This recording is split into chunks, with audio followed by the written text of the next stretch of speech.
बच्चों, मैं आपसे कुछ बात करना चाहता हूँ। जिस एग्ज़ाम को काफ़ी ज़्यादा हाइक दे दी गई, CBSE 10th class board exam के सेट 3 के किसी भी क्वेश्चन को आप देखेंगे, कोई इतना भी ज़्यादा हार्ड क्वेश्चन नहीं है, जिसको इतना ज़्यादा हो हल्ला करके बना दिया गया। पेपर लेंथी है, इस बात को मैं भी मानता हूँ। पेपर टाइम टेकिंग था, टाइम कंज्यूमिंग था, बट क्वेश्चन टफ नहीं थे। कोई क्वेश्चन उसमें ऐसा नहीं था जो आप नहीं कर सकते थे। हर एक क्वेश्चन आपने डायरेक्ट या इनडायरेक्ट सॉल्व कर ही रखा था।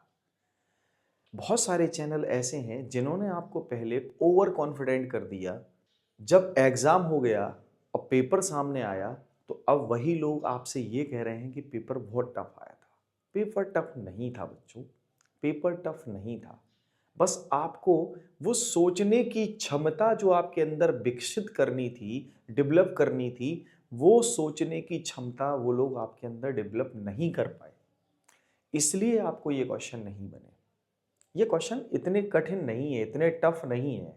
इस क्वेश्चन को देख लेते हैं हम। क्वेश्चन कैसे सॉल्व करेंगे, ये काफ़ी इजी क्वेश्चन है, बट फिर भी उसको टफ दिखाया गया है। डायग्राम देख के हम जज नहीं कर सकते कि क्वेश्चन टफ है या सिंपल है।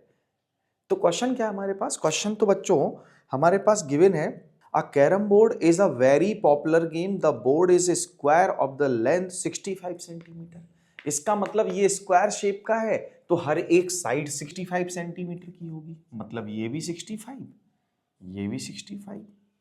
ये बात क्लियर हो गई? ठीक है, इसका मतलब ये तीनों पार्ट मिला के भी 65। अगर मैं ये कहूं कि ये 9 सेंटीमीटर है तो ये भी 9 सेंटीमीटर होगा। ये वाई है, ठीक, ये वाई है। तो क्या मैं ये कह सकता हूं बच्चों, यहां पर क्या मैं ये कह सकता हूं कि x plus y plus 9 is equal to 65? So y is equal to यहां क्या मिलेगा मुझे? y इज इक्वल टू मिल जाएगा हमको 65 minus 9 minus x. So y की वैल्यू यहां से हमको मिल जाएगी 56 माइनस एक्स। ठीक है, देखो मैंने आराम से y निकाल लिया, इस ट्राइंगल की साइड को निकाल लिया बच्चों।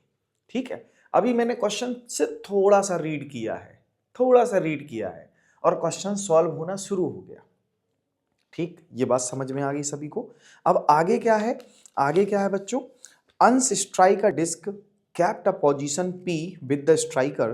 The disc hits the boundary of board at R and goes straight to packet at corner C.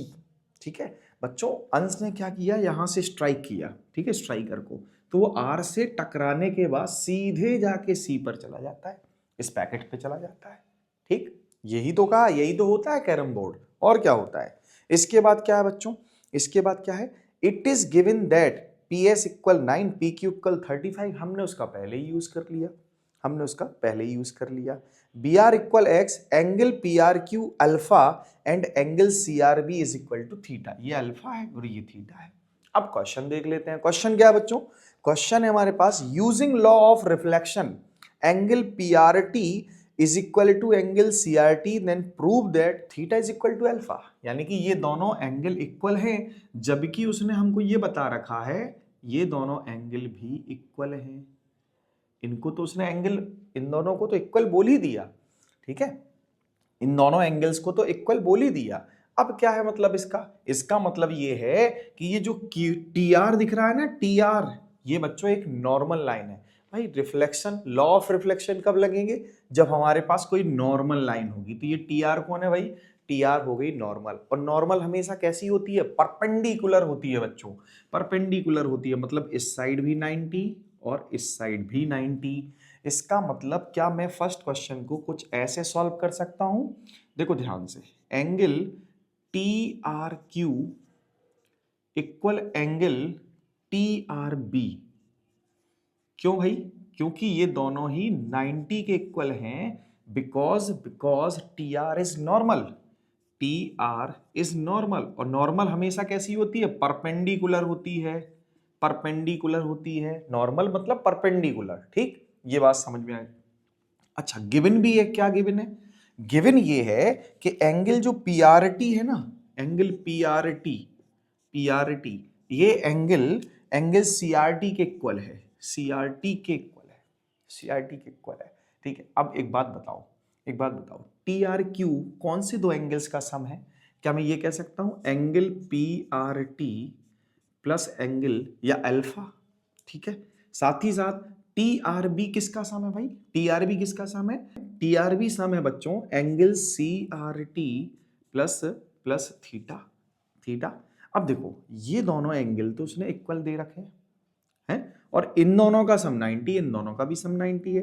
तो क्या मैं ये कह सकता हूं, क्या मैं ये कह सकता हूं कि P R T plus alpha is equal to P R T plus theta?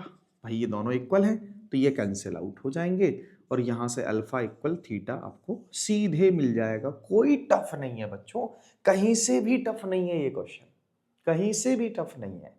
इसी का सेकंड पार्ट देख लेते।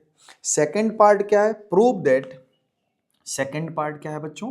Prove that triangle P R Q similar to triangle C B R. ठीक है, सी बी आर। अब देखो ध्यान से, in triangle P R Q and triangle C B R, इन दोनों ट्राइंगल्स में ऑब्जर्व करना, कैरम बोर्ड है, स्क्वायर शेप में होता है, तो यहां राइट एंगल होगा।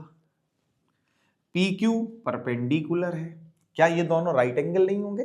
तो क्या मैं ये कह सकता हूं angle P Q R is equal to angle C B R right angle? Exactly ये दोनों राइट एंगल है। ठीक है, इसके बाद अभी अभी थोड़ी देर पहले तो हमने प्रूव किया था, क्या प्रूव किया था? Alpha is equal to theta, alpha is equal to theta, alpha is equal to theta. इसका नाम क्या है भाई? इसका नाम है P R Q, angle P R Q is equal to angle, angle angle कौन सा? C R B, C R B. ठीक है, इस बात को आप यहां लिखें और इस बात को आप यहां लिखें। ठीक है, ये बात समझ में आ गई? तो by double A triangle P R Q similar to triangle C B R, ये भी भाई सिमिलर हो गया, ये भी सिमिलर हो गया। इजी है, इजी है, बट आपको टफ दिखाया गया है, मैं बार बार कह रहा हूं। इसको, इसी क्वेश्चन को बेचारे को टारगेट किया गया ना, इसी क्वेश्चन को टारगेट किया गया। ये क्वेश्चन टफ नहीं है, मैं फिर से कह रहा हूं। अच्छा, इसका थर्ड पार्ट देख लेते हैं। थर्ड पार्ट में क्या है बच्चों? थर्ड पार्ट में find the value of x using similarity of triangle. चलो भाई ठीक है, ये दोनों ट्राइंगल सिमिलर हैं। ठीक है, थर्ड पार्ट में चले जाते हैं। Triangle P R Q similar to triangle P C R B, है ना, C R B, C R B. तो इनका रेशियो देखो ना, P R upon C R is equal to R Q upon R B is equal to P Q upon C B.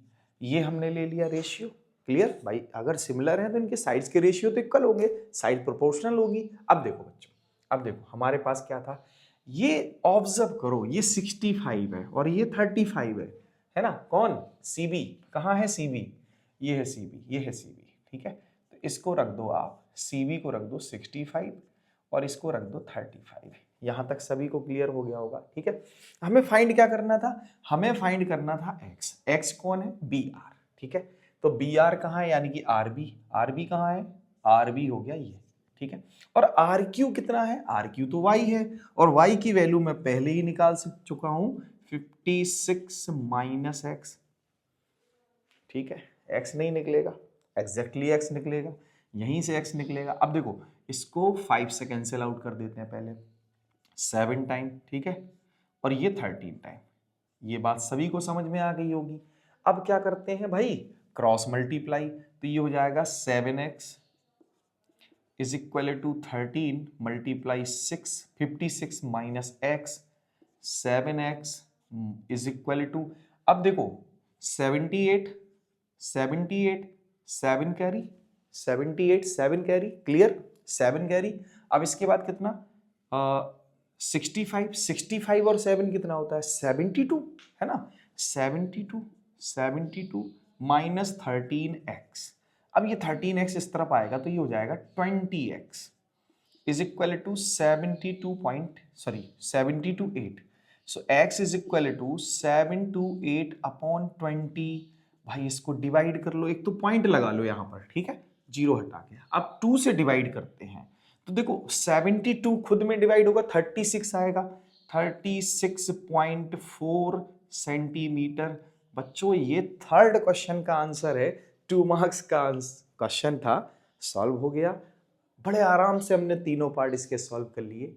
I hope बच्चों आपको ये बात समझ में आई होगी कि पेपर टफ नहीं था, आपको मेंटली ये बताया जा रहा है कि पेपर टफ था ताकि इल्जाम किसी और पे नहीं सीबीएसई पे लगा दिया जाए। सो बच्चों क्वेश्चन काफी अच्छा था, बेस्ट था, कॉन्सेप्चुअल था। सीबीएसई ने पहले ही कह रखा है कि कॉन्सेप्चुअल क्वेश्चन ही दिए जाएंगे। सो आई होप बच्चों इसका सॉल्यूशन आपको क्लियर हो गया होगा। Thank you. अगर बच्चों वीडियो पसंद आया तो वीडियो लाइक करें, चैनल को सब्सक्राइब करें, साथ ही साथ बेल आइकन जरूर दबा लें।